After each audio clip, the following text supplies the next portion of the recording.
Coucou, c'est Amira. Bienvenue dans le podcast Un micro entre nous, le podcast qui a été créé pour toutes ces fois où j'aurais aimé qu'il y ait un micro entre nous. Et aujourd'hui, j'aimerais aborder le sujet de la thérapie, le fait d'aller voir un ou une psychologue, pourquoi, pour qui et comment. Alors, je pense que la première question, c'est pour qui, à qui s'adresse la thérapie et qui sont les personnes qui devraient aller voir un psy. Eh bien, ma réponse, c'est tout le monde. Je suis hyper radicale sur ce sujet. Pourtant, normalement, si vous avez écouté mes autres épisodes de podcast, vous savez que je suis beaucoup dans la nuance. Mais je suis assez radicale. Je pense que tout le monde a besoin d'aller voir un psychologue. Aller voir un psy ou une psy, c'est pas pour les fous. Et si jamais quelqu'un vous fait comprendre que c'est bizarre ou c'est pour les fous d'aller voir un psy, bon, s'il est vieille, c'est parce que c'est ce qu'on leur a mis dans la tête, voilà, avant. Si c'est quelqu'un d'un peu plus jeune, dites-vous, d'ailleurs ça marche aussi pour les personnes qui sont vieilles en fait. Très certainement que cette personne en a particulièrement besoin. Tout le monde a besoin d'aller voir un ou une psychologue un moment de sa vie, je ne dis pas tout le temps. C'est vrai que avant moi je pensais que pour aller voir un ou une psy, soit déjà il fallait avoir des problèmes d'ordre pathologique. Alors c'est faux, souvent c'est plutôt les psychiatres pour ça. On les distingue bien. D'ailleurs, petit point culture. Un psychologue, il a fait une fac de psychologie. Il n'est pas docteur, il ne peut pas prescrire, il ne peut pas donner de diagnostic, tandis qu'un psychiatre, il est médecin, il a un doctorat en médecine. Et lui, il s'occupe plutôt des pathologies psychiatriques, d'où son nom. Et c'est un médecin. Voilà. C'est deux branches qui sont complémentaires, mais différentes, qui ne traitent pas des mêmes aspects de la santé mentale.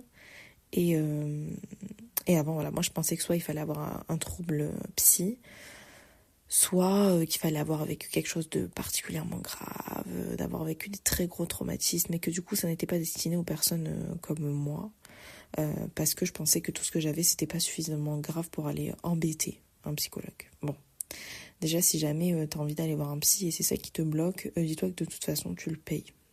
Même si tu veux venir 1 heure et le regarder dans le blanc des yeux, si à la fin tu payes, il s'en fout. Non, concrètement, il y a normalement, il n'y a aucun psychologue qui va te demander qu'est-ce que tu fous là. Et s'il le fait, ça m'est arrivé, mais dans un dernier point, je parlerai de mon expérience. S'il le fait, c'est lui le problème. Parce qu'on a toujours une raison. Si à un moment donné, tu te dis j'ai envie de faire une thérapie, j'ai envie d'aller voir un psychologue, et qu'un jour tu te retrouves assis dans un canapé face à un psychologue, c'est que d'une manière ou d'une autre, t'en as besoin. Et personne n'a à juger de la légitimité de ce besoin. Je répète cette phrase, elle est importante. Personne n'a à juger de la légitimité du besoin d'aller voir un psychologue. Personne n'a à considérer l'état de ta santé mentale. Il n'y a que toi qui sais. Super important. Bon. Donc, il n'y a pas besoin d'avoir vécu des choses graves ou d'avoir vécu des gros traumatismes pour aller voir un psychologue. Ok ? Il y a plein de choses, plein de raisons, et je vais en citer quelques-unes, mais c'est pas une liste qui est exhaustive. Il y a plein de raisons qui expliquent...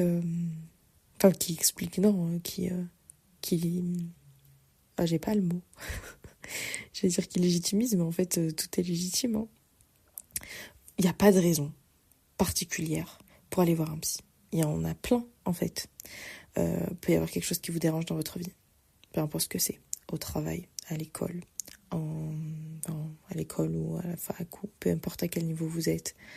Le cercle familial, le couple, les enfants, l'envie de se lancer dans un projet, vis-à-vis de soi-même. J'ai pas confiance en moi, je me sens pas bien dans ma vie, j'arrive pas à dépasser tel ou tel événement, même s'il a pas forcément été grave, mais moi il m'a affecté. Il y a aussi des fois le besoin de s'améliorer, d'avoir besoin d'un encadrement pour s'améliorer. Parce que pour s'améliorer, on peut écouter des podcasts, n'est-ce pas ? On peut lire des livres, notamment de développement personnel, on peut discuter avec ses amis, il y a plein de... Il y a du coaching aussi, mais c'est, on va dire, un autre professionnel, entre autres de la santé mentale. Mais L'objectif d'aller voir un psy, ça peut être d'être encadré pour se dire, ben voilà, moi j'ai envie de m'améliorer sur tel point. Comme j'ai dit plus tôt, j'ai envie d'avoir plus confiance en moi, j'ai envie de me lancer dans ce projet-là, mais avant ça, il faut que je puisse, je sais pas moi, gérer ma timidité ou ne plus avoir peur de parler en public. Et le psychologue peut être un moyen d'arriver à ces projets-là. Ça peut être une remise en question aussi de qui on est. Alors ça, je m'arrête. Et j'applaudirais bien, mais j'ai peur que ce soit pas très agréable dans vos oreilles. Mais franchement, si vous considérez qu'il y a quelque chose dans votre personnalité qui ne va pas, vous remettez en question dans une relation, par exemple.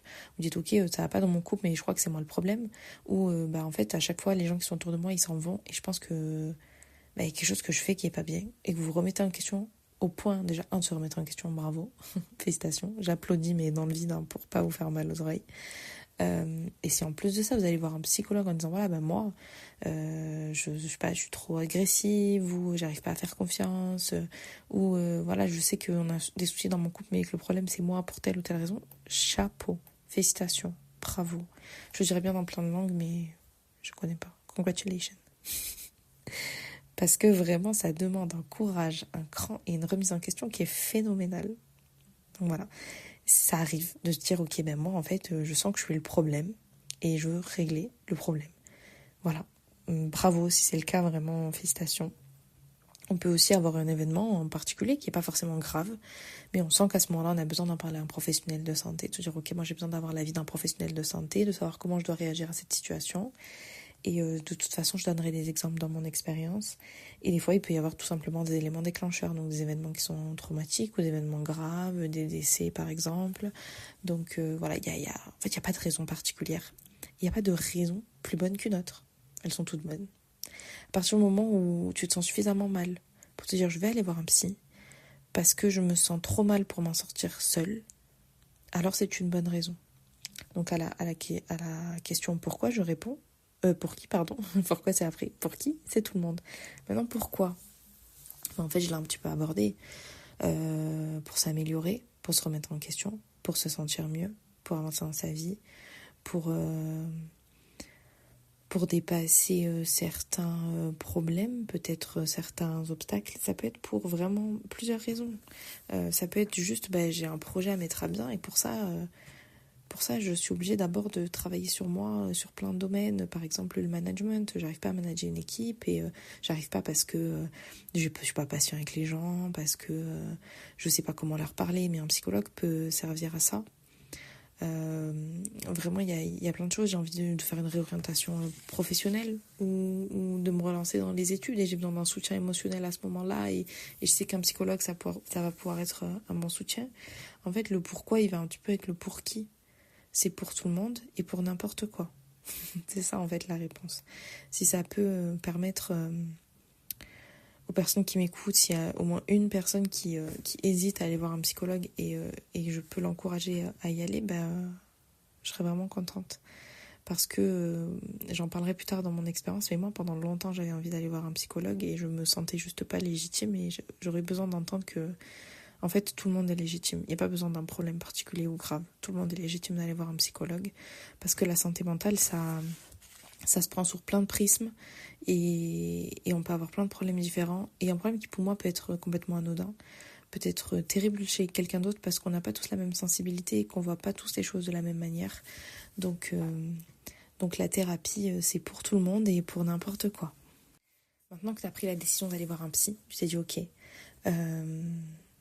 moi, ça fait longtemps que je voulais aller voir un psy. Maintenant, j'ai décidé que j'allais le faire. Mais comment je choisis? C'était la grande question que je me suis posée après avoir décidé d'aller voir une psychologue. C'est qui? C'est dur, hein? Parce qu'il y en a beaucoup. Et parce qu'on a peur de ne pas tomber sur une bonne personne. Et en fait, moi, je vais te donner un petit peu mes tips. Mon conseil principal, ce serait déjà de chercher un petit peu les psychologues de ta région.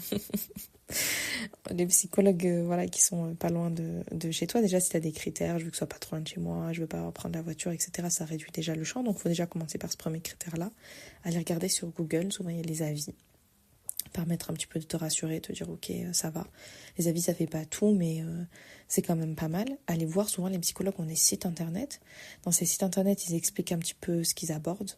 Par exemple, si ton problème c'est que tu fais beaucoup d'anxiété, que tu stresses beaucoup, un psychologue qui est un peu plus spécialisé dans ces domaines-là, en fait, il va avoir cette spécialisation-là, donc ça va être un peu plus logique d'aller vers lui. Je précise que je parle quasiment que de psychanalyse quand je parle d'aller voir un thérapeute parce que je n'ai pas suivi d'autres types de thérapie et je ne les connais pas suffisamment en tout cas parce que je les connais parce que je me renseigne sur les sujets mais pas parce que je les ai vécus donc je pourrais pas en parler mais là je parle vraiment de psychanalyse. Donc voilà, d'aller voir leur site internet, des fois on comprend un petit peu l'état d'esprit de la psychologue. Moi je sais que ma psychologue, je l'avais choisie parce que sur son site internet, il y avait comment dire, elle semblait hyper bienveillante, elle mettait plein de petites citations, toute mimi et tout, et je me disais ok, elle a l'air, elle a l'air, elle a l'air chill, ça a l'air, j'aime bien en fait l'ambiance dans laquelle elle est. Et j'imagine que sa ligne, en tout cas de psychologue, va me convenir et j'ai eu raison. Je vais faire une parenthèse, je ne l'avais pas mis dans mon script, mais je vais faire une parenthèse sur l'argent, parce qu'un psychologue, ça coûte cher. Et souvent d'ailleurs, les gens se retournent vers un psychiatre et comme j'ai expliqué plus tôt, il y a une différence fondamentale entre un psychiatre et un psychologue, ils n'apporteront pas la même chose. Et des fois, on a besoin d'un psychologue et pas d'un psychiatre. Je ne connais pas toutes les alternatives au fait de payer sa consultation de sa poche. J'en connais deux principales, c'est les centres médico-psychologiques. Il s'agit de se renseigner pour savoir ce que vous avez dans votre ville. Et en général, c'est des psychologues qui sont remboursés par la sécurité sociale. J'imagine qu'il doit exister en fonction des villes, des associations qui permettent d'avoir accès à des psychologues pour pas cher ou pour rien. Ou moyennant une petite cotisation pour adhérer à l'association. Mais ça, je m'y connais pas assez. Il y a le dispositif Mon Psy qui a vu le jour il y a quelques années. Et d'abord, il faut passer par son médecin généraliste, ou par un médecin généraliste d'ailleurs, parler de votre santé mentale, expliquer que vous avez besoin de voir un psychologue mais que vous n'en avez pas les moyens. Et en fait, on peut vous prescrire jusqu'à 8 séances de psychologue qui vont être remboursées par la sécurité sociale et par votre mutuelle si vous en avez une. Quand vous êtes à la CMU, enfin maintenant c'est la C2S, vous ne faites pas d'avance de frais. Par contre, si vous n'êtes pas dans ce cadre-là et que vous avez une mutuelle, vous faites l'avance de frais et ensuite vous êtes remboursé par la sécurité sociale et par votre mutuelle. Il y a aussi des mutuelles qui proposent quelques séances de psy remboursées. C'est le cas de ma mutuelle, mais il y a plein de mutuelles qui le font. Souvent, c'est pas beaucoup. Des fois, ils prennent juste 50% en charge, ou des fois, c'est 2 ou 3 séances par an, c'est tout. Mais c'est toujours ça de prix cumulé avec le dispositif Mon Psy. Ça peut déjà faire une bonne séance par mois pendant 1 an. Sans avoir à rien sortir. Si souvent c'est des avances de frais mais on est remboursé. Donc voilà, c'est les deux choses que je connais vraiment pour pallier au fait qu'on n'a pas tous les moyens d'aller voir un psychologue, ça je l'entends. Maintenant il y a pas avoir les moyens et pas vouloir investir. La santé mentale, c'est comme la santé physique. Des fois vous dites pour ma santé je vais avoir besoin de faire ça, je vais je sais pas moi prendre un abonnement à la salle de sport, je vais aller voir un diététicien ou une diététicienne, je vais souscrire à un programme pour manger mieux, je vais payer des compléments alimentaires. Et en fait, la santé mentale, on n'investit pas dedans alors qu'on devrait parce que c'est un investissement sur le long terme. Et on doit prendre autant soin de sa santé mentale que de sa santé physique. Donc des fois, en fait, il faut juste se dire, ok, il faut que je mette un budget quand on a les moyens. Il faut que je mette un budget pour ma santé mentale. C'est pas de l'argent jeté par la fenêtre. C'est de l'argent que j'investis dans moi-même et dans ma santé mentale. Et c'est très important. Mais j'entends qu'on n'a pas tous les moyens. Je sais que dans des universités, il y a aussi des accès à des psychologues gratuits. Moi, je sais que ma fac le fait, mais c'est pas le cas de toutes les facs. Donc, je vous invite à vous renseigner si vous êtes étudiant. Donc voilà, je ferme la parenthèse financière et je reviens sur comment choisir. En fait, je vais vous donner un petit peu ce que je conseille et je déconseille. Ah oui, j'avais un autre conseil à donner. Si vous avez accès à des pages Facebook, alors là... je parle vraiment un langage de notre siècle pour les plus jeunes d'entre nous. Mais si vous avez une page Facebook de votre ville, moi c'est mon cas, je vous encourage aussi à mettre un petit post en mode oui, est-ce que vous connaissez une bonne psychologue dans les alentours, machin. Et les gens sont hyper en général contents de partager les professionnels qu'ils connaissent. Et des fois, il y a des noms qui reviennent. Alors moi, je fais ça pour tous les professionnels de santé, pas que pour les professionnels de la santé mentale. Et en fait, c'est hyper pratique parce qu'à chaque fois, je tombe sur des super praticiens parce que quand le nom revient 10 fois, je me dis, ok, cette personne-là, ce praticien-là est top. Je suis rarement déçue. Donc, si vous avez l'occasion de le faire aussi, sachant que sur les groupes Facebook, on peut poser la question de manière anonyme si vous n'avez pas envie que des gens de votre entourage le sachent. Et donc, je vais revenir sur ce que je déconseille, ce que je conseille. Comme toujours, c'est mon avis, c'est mon expérience, c'est pas une vérité générale. Ok. Donc, ce que je déconseille, c'est les psys qui n'échangent pas avec vous. Et vous arrivez à la séance. Je vous conseille en général de faire 3 bonnes séances pour voir, parce que des fois, la première est pas la plus éloquente et c'est pas celle qui représente toute la thérapie. Mais voilà, si vous avez un ou une psychologue qui, en fait, le cliché, qui écrit et qui fait et vous parlez à la fin, ok, ça fera 60 €. Pour moi, en fait, c'est un ami payant. Vous allez voir vos amis si vous en avez et c'est le même résultat. Après, si l'objectif, et c'est aussi possible, si l'objectif c'est de parler à quelqu'un parce que vous avez personne mais que vous ne cherchez pas un échange, ça marche aussi si vous avez les moyens de faire ça. Mais si votre objectif, c'est vraiment de vous améliorer, de faire du travail sur vous, de gérer un petit peu des soucis, par exemple, de stress, d'anxiété, de confiance en soi, de timidité, etc., malheureusement, un psychologue qui vous écoute et qui, à la fin, vous donne le tarif, et qui juste passe son temps à prendre des notes et qui va une fois de temps en temps dans la séance va réagir, très franchement, c'est contre-productif. Moi, c'est de l'argent jeté par la fenêtre, c'est mon avis. Je pense qu'une thérapie, c'est un travail à deux, c'est un échange et le psychologue, il va être là pour vous apporter ses connaissances dans la psychologie humaine, en fait, c'est le concept. S'il est juste là pour vous écouter, prendre des notes et ensuite vous rentrez chez vous, vous êtes déchargé sur le coup, mais ça change rien. Donc voilà pourquoi moi, c'est ce que je déconseille. L'autre chose que je déconseille, c'est on se force pas. Je pense que, à 4... J'aime bien donner des statistiques alors que ça vient de nulle part. Mais je dirais que, j'allais dire 90%, mais en fait non. Une grande partie des psychologues ne sont pas mauvais, mais juste ils sont pas compatibles avec nous et avec ce qu'on recherche. Mais en fait, on se force pas. Si vous allez voir un ou une psychologue et que ça vous convient pas, ça vous plaît pas, vous aimez pas sa manière de répondre, de réagir, de vous conseiller, etc. Faut pas se forcer. Il y en a plein. Et c'est pas grave. Et même si quelqu'un vous la conseille, vous avez dit cette personne-là, elle est géniale et vous, ça vous convient pas, ça veut juste dire que vous n'êtes pas compatible et que c'est pas ce que vous recherchez parce qu'on est tous des personnes différentes. Donc voilà. Ce que je déconseille aussi, mais là je vais aller plus loin, pour moi c'est un gros red flag, on va pas chez le psy la boule au ventre. Quand je dis la boule au ventre, si on se sent pas bien et qu'on a envie de se décharger, oui. Mais si on y va en mode on est stressé de ce que le psy va nous répondre ou va nous dire, c'est souvent mauvais signe. L'objectif, c'est pas de se sentir plus mal en sortant de la séance. L'objectif, c'est de se sentir mieux en sortant de la séance. Et alors ça relève de mon expérience personnelle, mais un psy ne doit pas donner de jugement, ni dans vos comportements, ni de jugement de valeur. Le psy, il n'est pas là pour ça. C'est pas son rôle. Et je l'expliquerai dans mes expériences, mais en fait, si votre psychologue vous dit « Ah ouais, ça, ce que vous avez fait, c'est n'importe quoi. Ah ouais, ça se fait pas. Ouais, non, faut pas faire comme ça, faut faire comme ça. » Pour moi, il faut fuir parce qu'en fait, c'est pas son rôle, quoi. À la limite, un coach de vie, il peut se permettre d'émettre un peu plus de jugement, mais un psychologue, c'est pas son rôle. Il est censé vous accompagner, vous écouter, légitimer vos émotions. Ça aussi, c'est super important. Un psychologue, il est là pour légitimer vos émotions. Dire, ok, ton émotion, elle est légitime, elle existe. Je compatis pas forcément, mais en tout cas, elle existe, elle est valable. Si un psy vous fait comprendre que non, vous auriez pas dû ressentir ça comme ça, que vous exagérez, etc. Pareil, pour moi, c'est à fuir parce que ça va vous faire sentir beaucoup plus mal. Et l'objectif, c'est que vous vous sentiez mieux. On est bien d'accord. Donc moi, ce que je conseille, déjà le premier point, je l'ai dit tout à l'heure, mais c'est bien de faire 3 séances pour voir. Parce que des fois, la première, comme on raconte un petit peu pourquoi on est là, etc., c'est pas hyper éloquent. Maintenant, si dès le début, on le sent pas, que ça ne matche pas du tout avec le ou la psy, ça sert à rien d'essayer 3 séances. Mais des fois, ça vaut le coup quand même de voir sur 3 séances comment ça se passe.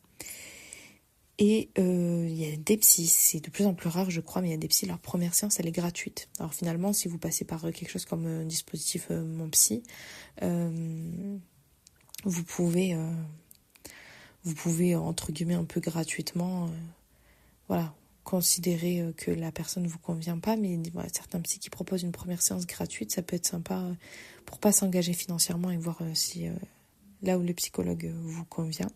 Et je vais quand même me donner des green flags, des choses qui pour moi font dire que vous êtes au bon endroit et que vous êtes avec le bon psychologue ou la bonne psychologue. Si vous êtes pressé d'aller le voir, ou si vous y pensez entre les séances de thérapie. Donc si entre deux séances, vous dites oh là là, ça faudrait que je raconte à ma psy ou à mon psy, oh ça il vient de m'arriver là, j'ai trop hâte d'en parler à ma psy pour savoir comment est-ce que j'aurais pu faire mieux, ou comment est-ce que j'aurais pu réagir, ou de me décharger parce que je sais que ça va me faire du bien. C'est un super green flag, ça veut dire que vous avez vraiment confiance en votre thérapeute. Le deuxième point, c'est que vous êtes à l'aise dans le fait de lui parler, voire de pleurer si vous avez besoin de pleurer. Vous êtes à l'aise de lui parler, de lui partager. Vous dites pas oh là là, ça, comment ça va être pris, voilà, vous savez que vous pouvez tout dire. Là, vous êtes vraiment au bon endroit. Je rappelle que le psychologue est soumis au secret professionnel, donc vous pouvez absolument tout lui dire. Et évidemment, ça semble logique si vous commencez à constater des améliorations, c'est-à-dire que la thérapie fonctionne et donc le thérapeute est bon en général. Et c'est une super transition pour aborder l'efficacité. Donc j'ai déjà expliqué dans ce que je déconseille, mais effectivement pour moi, un psychologue qui vous écoute, qui prend des notes et qui partage pas avec vous, vous propose pas des pistes d'amélioration, etc. Pour moi, déjà un gros problème d'efficacité dans la thérapie. Mais bon, en admettant que votre psy est très bon, que vous êtes compatible avec, etc. Moi, je considère que 10% ça se fait chez le psy. Moi, mais encore une fois, mes pourcentages... Ils viennent de ma tête, il n'y a pas d'études, pas de sources. Et 90%, c'est entre les séances. Je sais qu'il y a plein de gens qui commencent la thérapie en se disant « Ok, maintenant je vais voir un thérapeute, ma vie elle va changer ». Mais en fait, c'est toi l'acteur de ta vie, donc c'est toi qui va changer ta vie, c'est pas le thérapeute. Le thérapeute, il te donne des pistes d'amélioration, il te permet de te soulager, il te permet de comprendre des comportements, de te comprendre, d'aller aussi un petit peu fouiller dans ton passé, de dire ok, aujourd'hui tu réagis comme ça parce qu'il s'est passé ça quand tu étais enfant ou quand tu étais plus jeune, ou cette expérience-là dans la vie, maintenant elle t'a rendu méfiant ou quoi. Enfin bref, je donne des exemples, mais c'est pour dire que le thérapeute, c'est ça son rôle. Son rôle, il s'arrête quand vous sortez du cabinet. Après ça, c'est votre travail. Souvent, les psychologues donnent des exercices à réaliser. Moi, j'adore ça parce que je trouve que c'est hyper pratique et ça permet de faire durer la thérapie de manière vraiment proactive entre les séances. Mais des fois, les psychologues ne le font pas de même et ça vaut le coup de poser la question, de dire qu'est-ce que moi je peux faire pour la prochaine séance, qu'est-ce que je peux préparer. Moi, ma psychologue le faisait d'elle-même et j'ai trouvé ça vraiment génial, vraiment c'est incroyable. La thérapie, elle se fait vraiment la majeure partie entre les deux séances. Moi, j'ai vu ma psychologue ou mon psychologue, il ou elle m'a dit, m'a fait un retour sur ce que j'ai dit, m'a donné des pistes d'amélioration, m'a donné des conseils. Moi, entre les deux, la période qui se trouve entre les deux rendez-vous, il faut que je fasse du travail sur moi. Si je suis confrontée aux mêmes situations, il faut que j'essaye de faire un effort, il faut que j'essaye de travailler sur moi avec les conseils que m'a donné la psychologue. Si par exemple, la psychologue vous a donné un conseil, vous vous retrouvez dans la même situation et vous n'y arrivez pas, du coup la séance d'après elle est là pour faire un point. En fait, vous m'avez donné ce conseil-là, mais j'ai pas réussi à le faire. Pourquoi ? Comment est-ce que je peux faire la prochaine fois ? C'est ça l'objectif, en fait, c'est d'être soutenu dans l'amélioration de soi-même, dans la gestion des soucis, dans la gestion des... Quand je parle de troubles, je parle par exemple d'anxiété, etc. C'est ça l'objectif. C'est pas je sors du cabinet, c'est magique, je me sens mieux, ça ira mieux, tous mes problèmes ils vont être réglés, je vais réussir tout ce que j'entreprends, et j'attends, et la prochaine séance je reviens, et en fait non, parce que vous serez dans le même état sinon. L'objectif c'est de travailler entre les séances, vraiment. Et quelque chose de super important, la thérapie ça prend du temps. Vraiment, ça prend du temps. On fait pas 2 séances de thérapie et d'un coup ça va mieux. Souvent, c'est avec le recul derrière, on se retourne, on se dit oh là là, tout le travail que j'ai fait. Souvent d'ailleurs, si votre psychologue est un bon thérapeute, il y a de grandes chances qu'il vous dise, qu'il vous fasse remarquer vos efforts et vos améliorations et votre évolution. Mais ça prend du temps parce qu'en fait, souvent, c'est de déconstruire des schémas et des mécanismes qui sont là depuis peut-être votre enfance, qui vous ont été transmis. Et selon l'âge que vous avez quand vous commencez la thérapie, si vous commencez la thérapie à 40 ans, faut déconstruire 40 ans de vie. Ça se fait pas en 2 mois. On est bien d'accord. Je dis pas qu'il faut 40 ans, Dieu merci. Mais ça se fait pas en 2 mois. Donc il faut avoir de la patience avec la thérapie et se dire, au début vous verrez pas l'amélioration, c'est normal. C'est parce que c'est le début. Mais en fait, il faut se dire que petit à petit, vous allez vous retourner, vous allez dire, ok, bah ça, quand j'ai commencé ma thérapie, j'étais pas capable de le faire, aujourd'hui j'y arrive. Ça, j'avais besoin de m'améliorer sur ça, aujourd'hui c'est plus du tout un problème, alors que au moment où j'ai commencé ma thérapie, au moment où j'ai commencé à en parler avec mon psychologue, c'était un problème. Donc voilà, c'est important, je voulais vous le dire, ça prend du temps. Et enfin, moi, je vais vous parler de mon expérience. Donc, comme je l'ai expliqué plus tôt, moi, je voulais absolument... Non, je voulais voir un psychologue, mais je me pensais pas légitime. J'en ai vu 3. Alors, je dis 3, mais en réalité, le premier, je l'ai vu qu'une fois. La deuxième, je l'ai pas vu assez longtemps. Et depuis tout à l'heure, quand je parle de ma psy, je parle de la dernière, celle avec qui j'ai fait une vraie thérapie et avec qui j'ai terminé. Le premier, c'est pour moi gros red flag en fait. Je suis allée le voir après un événement qui m'est arrivé qui était assez grave et il a eu un discours vraiment... En fait, je me suis sentie beaucoup plus mal en sortant du cabinet qu'en y rentrant. Il a complètement délégitimé mes émotions en fait. Il m'a dit qu'est-ce que je peux faire pour vous et pourquoi vous êtes là. Mais je vais expliquer pourquoi. C'était quand même la première question, mais il me l'a pas dit. Il me l'a dit à la fin, il me l'a pas dit au début. Parce qu'au début, un psychologue va toujours vous demander pourquoi vous venez me voir, qu'est-ce que vous faites là, c'est normal. Hein. Mais en fait, je veux dire à la fin, ok, qu'est-ce que je peux faire pour vous, quoi. En gros, vraiment, il m'a bien fait comprendre que je le faisais chier et que j'avais rien à faire là. Et gros red flag, je me suis sentie vraiment très très mal et pendant longtemps, du coup, j'ai plus voulu voir de psy parce que je pensais que les psys c'était tous des connards comme lui. Mais c'est faux, bien évidemment. Mais pour moi, c'était un gros red flag et je me suis dit, c'est hors de question. C'est hors de question que je retourne le voir. La deuxième psychologue que j'ai vue, elle était pas mal. Elle m'avait été conseillée. Elle était pas mal. Mais je trouve qu'elle était trop dans le jugement. Elle émettait trop de jugement de valeur. Elle avait une vision de la vie et elle l'imposait à ses patients. Et pour moi, c'est pas normal. C'est pas ce que doit faire un psychologue. En fait, des fois, je ressortais, je me sentais mieux. Hein. Et des fois, je ressortais, je me sentais moins bien parce que je venais raconter quelque chose. Et en fait, elle me disait que c'était de ma faute. Tout le temps, c'était tout le temps de ma faute. On parlait jamais trop de mes émotions.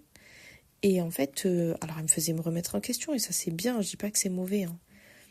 Mais en fait, elle prenait pas en compte mes émotions. Des fois, elle me prenait en compte les émotions des autres et pas les miennes. Alors que c'est moi qui suis sur son canapé. C'est moi qui paye à la fin de la séance. Et en fait, comme elle avait des visions de la vie, elle essayait de mettre ses patients dans sa boîte. Elle voulait les encadrer dans sa vision de la vie pour qu'ils fassent ce qu'ils veulent eux. Ce qu'elle veut elle, pardon. Et alors que normalement, un psy, il est censé s'adapter son discours en fonction de ce que son patient veut. Je pense qu'on dit patient ou client. Moi, je vais dire patient, hein, mais j'espère qu'on dit patient. Donc voilà, j'avais pas du tout aimé. Elle mettait beaucoup de jugement de valeur. Et j'entends que dans plein de choses qu'elle m'a dit, il y a plein de choses, je me suis remise en question. Hein. Je me suis remise en question. Je pense qu'elle avait raison sur plein de points et c'est super important.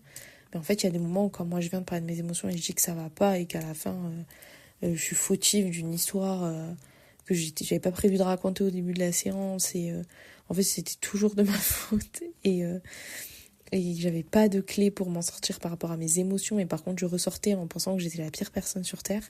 Pas terrible. Et donc, la dernière psychologue que j'ai vue, qui était géniale, avec qui j'ai fait une thérapie de presque 2 ans, 1 an et demi, et que j'ai terminé assez récemment. C'est pour ça que j'ai un grand recul. Elle était géniale. Elle était géniale parce qu'elle m'écoutait. Elle n'a jamais émis de jugement, même quand moi je venais lui raconter des choses que je faisais qui j'avais conscience qui n'étaient pas bonnes. Elle n'a jamais émis de jugement. Elle a toujours donné de la légitimité à mes émotions, de la valeur à mes émotions. Elle m'a toujours accompagnée calmement, dans la douceur. Vraiment, elle est incroyable. Et c'est là que j'ai compris qu'en fait, avec une thérapeute qui me convient et un travail que je fais aussi personnellement, je pouvais m'en sortir. Donc moi, mon élément déclencheur qui m'a fait aller voir la troisième psychologue, même si c'était le cas de la deuxième aussi, c'est l'anxiété. Je faisais beaucoup d'anxiété. J'aime le dire au passé parce que même si je reste une personne avec une personnalité anxieuse, et d'ailleurs ma psy m'a dit, t'es une personne anxieuse, tu resteras anxieuse parce que c'est ta personnalité. J'aime dire au passé le terme très parce que aujourd'hui, grâce à cette thérapie, je suis plus très anxieuse. L'anxiété ne fait pas partie de mon quotidien comme il le faisait avant, mais notamment parce que j'ai appris à le gérer grâce à la thérapie. Et je vais pas rentrer dans les détails parce que c'est ma thérapie et que chacun aura besoin de ses propres clés en fonction de ses propres situations. Mais donc mon élément déclencheur, c'était mon anxiété. Au bout d'1 an et demi, je peux dire que mon anxiété, elle a drastiquement diminué. Est-ce qu'on va aller encore sur des pourcentages ? Je dirais qu'avant, mon anxiété, elle était à 100% et qu'aujourd'hui, elle est à 20 et j'ai l'impression que c'est trop encore. J'irais 20 pour les situations dans lesquelles je suis de nature anxieuse et de toute façon, je vais faire de l'anxiété dans ces moments-là. Et en fait, ces 20%-là, j'arrive à les réguler pour qu'ils ne m'empoisonnent pas la vie. Et c'est vraiment, vraiment grâce à la thérapie, les exercices qu'elle m'a donnés, le travail que j'ai pu faire sur moi-même. Et le fait que j'ai pu lui faire des retours aussi. Il y avait des moments où en fait, on a trié mon anxiété en différents types d'anxiété. Donc ça, on l'a fait ensemble. Et en fait, il y avait un type d'anxiété où vraiment, malgré toutes les clés qu'elle me donnait, j'arrivais pas à passer au-dessus. Et un jour, je suis allée la voir en disant « Ok, en fait, ce type d'anxiété-là, les clés que vous m'avez données sont pas suffisantes. » Parce que c'est un travail, c'est une collaboration. Et en fait, on en a rediscuté pendant toute une séance. Et une séance, c'est 1 heure. Pour comprendre d'où ça venait, pourquoi. En fait, elle s'est remise en question aussi. Elle a dit « Ok, donc ça veut dire qu'on n'a pas passé assez de temps dessus. » Et là, on s'est concentré que sur ça. Et c'était vraiment l'anxiété qui malgré les autres... ma phrase, elle n'allait plus être français. Les autres catégories d'anxiété, j'arrivais à faire du travail dessus et à diminuer leur intensité, mais pas celui-là. C'était vraiment la seule catégorie où j'y arrivais pas du tout. Et c'est pour ça que c'est important de faire du travail et de faire dans notre tête des petits comptes rendus pour pouvoir après en parler avec le thérapeute, expliquer que voilà, là, il faut revenir dessus et il faut appuyer parce que ça a besoin d'une attention particulière. Et en fait, au fil de la thérapie, je me suis sentie à l'aise pour aborder des sujets sur lesquels moi j'avais besoin de me remettre en question. C'est-à-dire que je trouvais que j'avais des soucis de communication. C'est pour ça que je disais dans un épisode précédent que j'aimerais aborder dans le podcast la communication bienveillante et non violente une fois que moi je me serais suffisamment renseignée là-dessus. J'ai commencé à le voir en thérapie parce que je me suis rendu compte qu'il y avait plein de moments où ma communication c'était zéro. Je communiquais, mais vraiment pas comme il faut et pas correctement. Et que des fois, en fait, en voulant communiquer et apaiser un conflit, j'en créais un. Et du coup, avec ça, se liaient des problèmes de colère. Il y avait des soucis avec la colère. Et en fait, je me suis sentie OK d'en parler avec elle parce que j'étais à l'aise. Mais surtout, il fallait être suffisamment à l'aise pour lui dire « Ok, sur ça, je trouve que je suis pas une bonne personne. Sur ça, je trouve que, voilà, dans telle situation, quand j'ai communiqué avec telle personne, j'ai été méchante, ou j'ai blessé la personne, ou j'ai dit ça, il fallait pas. J'ai pas envie d'en arriver là à nouveau. J'ai envie de pouvoir communiquer correctement avec les gens sans les blesser, sans leur faire du mal, sans me mettre en colère, pouvoir gérer ma colère, etc. Et pour être à l'aise de dire ça à quelqu'un. Parce que c'est une inconnue, alors c'est ma psy, je la connaissais depuis un moment, mais ça reste une inconnue. Je lui dis, ok, là, je suis pas une bonne personne. Et moi, je lui donnais les détails de mes conversations. Je lui expliquais, regardez, là, ce que j'ai dit, c'était pas bien. Là, regardez, je l'ai mal dit. Et c'est vraiment se mettre à nu. Et vraiment dire à la personne, enfin, à la psychologue, la thérapeute, là, je suis pas une bonne personne, mais j'aimerais être une bonne personne. Please help. J'ai besoin d'aide. Et c'est là que je me suis rendu compte que ma psy, elle n'était pas du tout dans le jugement. C'est que des fois, je lui disais des trucs. Quand je lui parlais de mes conversations, de la manière dont j'avais pas su communiquer, je trouvais que j'étais une mauvaise personne, donc j'étais mal à l'aise quand même de le raconter. Et je pense que voilà, si je l'avais raconté à une copine, elle m'aurait dit « Oh là là, t'as déconné, t'abuses. Ah non, on parle pas comme ça aux gens. » Alors qu'elle, elle a su rester vraiment hyper professionnelle et pas du tout dans le jugement, mais plutôt me dire « Ok, on va essayer de trouver comment est-ce que... Pourquoi déjà vous agissez comme ça et ensuite comment ?» Et du coup, la thérapie, je n'étais pas du tout allée pour ça à la base. Moi, j'étais allée pour mon anxiété. Et en fait, elle m'a permis d'apprendre à mieux communiquer, d'apprendre à gérer ma colère et et du coup de faire un travail sur moi. Et aujourd'hui, je suis beaucoup plus apaisée aussi dans mes relations parce que j'ai les clés, pas encore suffisamment, et j'apprends toujours, mais en tout cas, j'ai les clés pour communiquer de manière plus bienveillante, de manière non violente, de moins m'énerver, de moins générer du conflit, dans du conflit, dans du conflit. Et ça, c'est grâce à ma thérapie aussi. Donc en fait, il y a vraiment les deux pendants. Il y a le pendant anxiété qui est vraiment un thème qui pourrait amener à consulter plein de personnes. Enfin, il y a plein de personnes qui pourraient être amenées, plutôt, si je l'ai dit correctement, qui pourraient amener plein de personnes à consulter. Donc voilà. Et la remise en question, qui était inhérent à ma personnalité, je voulais apprendre à mieux communiquer, à me mettre moins en colère, à gérer ma colère et ma frustration, surtout dans les situations de conflit. C'était la gestion de conflit, mon problème. Et aujourd'hui, je sais que j'ai beaucoup moins de conflits. Et quand les conflits arrivent, parce que c'est normal dans la vie, des fois il y a des conflits, j'arrive plus facilement à les désamorcer, à moins, moi, que ça me bouffe de l'intérieur, à moins être en colère, et à savoir communiquer mes émotions, ce que je ressens, ce que je veux, sans pour autant avoir à blesser la personne. Et autre chose, moi quand j'ai commencé cette thérapie, j'étais pas du tout à l'aise avec mes émotions parce que j'ai pas grandi dans un contexte où on a valorisé mes émotions. Au contraire, c'est beaucoup, et je pense qu'on est beaucoup d'entre nous à l'avoir vécu. Quand on parle de nos émotions ou de ce qu'on a ressenti, tu exagères, faut pas le prendre comme ça, c'est pas grave. Alors qu'en fait, chacun ressent ses émotions d'une manière différente et j'ai appris que mes émotions, elles sont légitimes à partir du moment où elles existent et je les ressens, elles sont légitimes. Maintenant, si elles sont pas entendables dans les oreilles des autres, c'est pas grave. Je ne tolère plus aujourd'hui qu'on me dise Amira, t'exagères, parce qu'en fait, c'est mes émotions. Si je les ressens avec cette intensité-là, avec cette puissance-là, c'est qu'elles existent. Je n'exagère pas. Et du coup, aujourd'hui, je suis plus à l'aise avec mes émotions, déjà de les dire, de les transmettre. De genre, voilà, je ressenti ça, j'ai été blessée. J'ai plus honte, en fait, de mes émotions. Et je leur accorde de la valeur. Si je suis en colère, je suis en colère parce qu'il y a quelque chose qui m'a mis en colère. J'ai le droit de me sentir en colère. J'ai juste pas le droit de le faire subir aux autres. Voilà. Et d'ailleurs, dans la communication, la colère, la gestion du conflit, évidemment, avant qu'elle me donne les clés, on a essayé de comprendre pourquoi. Et en fait, j'ai pas grandi dans un contexte dans lequel, quand il y a un conflit, on se parle avec amour et bienveillance et respect. Et forcément, il fallait d'abord expliquer à la psychologue, et c'est souvent le cas, surtout en psychanalyse, le contexte dans lequel j'ai grandi, pour qu'elle puisse comprendre que, en fait, les exemples que j'ai eus de gestion du conflit n'étaient pas bons.